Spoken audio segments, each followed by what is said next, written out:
Head Officer Bill from the West Coast.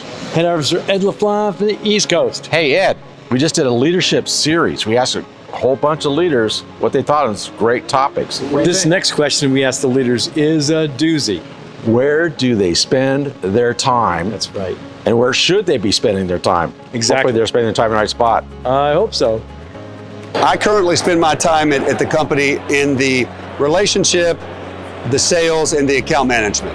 That's where I see the biggest benefit, because we're in a boutique market that values relationship. And so I've just got to be, maybe not mowing the grass, but I've got to be visible. Good question.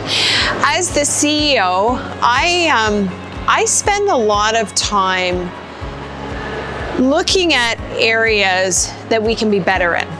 And when I say looking at something, it's not just doing research, but figuring out where our gaps are. So going through, being a franchise system, we're all about process, procedure, and refining that. And if things aren't working, not just starting to fix all kinds of stuff, but really trying to figure out in the process, where are the gaps and where are the opportunities. So I feel like that's my forte. That's what I like to do.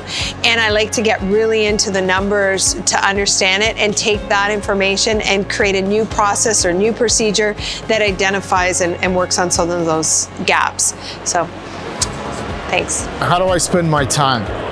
Great question. So I spend a lot of time with clients, right? So incoming and current clients. Spend a lot of time with people in the organization. Right? Talking to them, trying to mentor them. Right? So Sperber's really about what's the next generation ready to run a big company rather than an old guy like me. So I spend a lot of time with our people, a lot of time with our clients.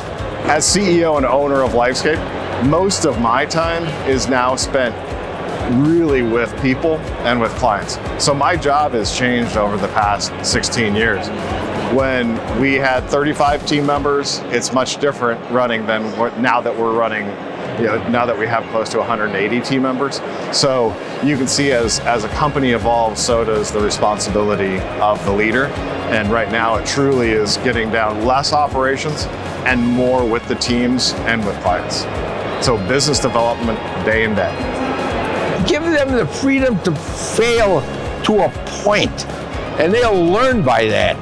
You don't have to come down real hard on somebody, but it could be a learning experience. I'm overseeing my different departments, trying, as I say, more strategic planning, working more on moving our company to a higher level.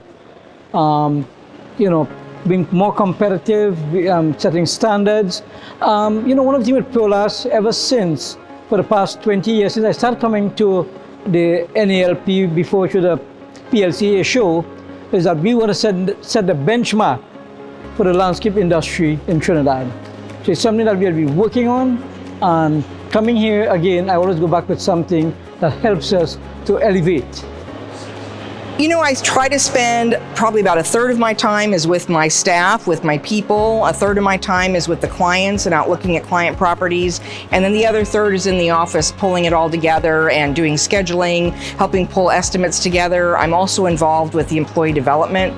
So I spend that other third also encompasses when I'm doing the recruiting, the hiring, training. We're implementing a new weekly training program. So this winter I'm going to be spending a lot of time on that with the training program, but probably about a third client-faced, a third, existing staff-based, and then a third administrative and recruiting. As a CEO for our company, I spend a lot of our time recruiting new people, also just helping as I can in any way as a coach.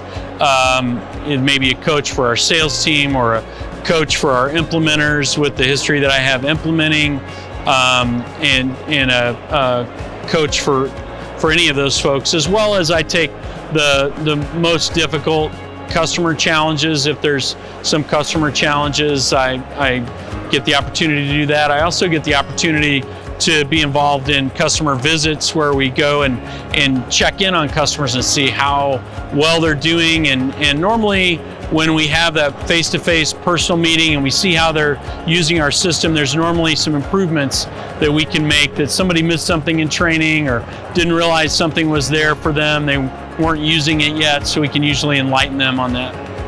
Harvester Ed, were those great answers or what? They were incredible. Holy Right smokes. from the heart. They really were. Yeah. Now we hope all of you folks out there can use the answers from these leaders in your business as well. Now go out there and harvest your potential.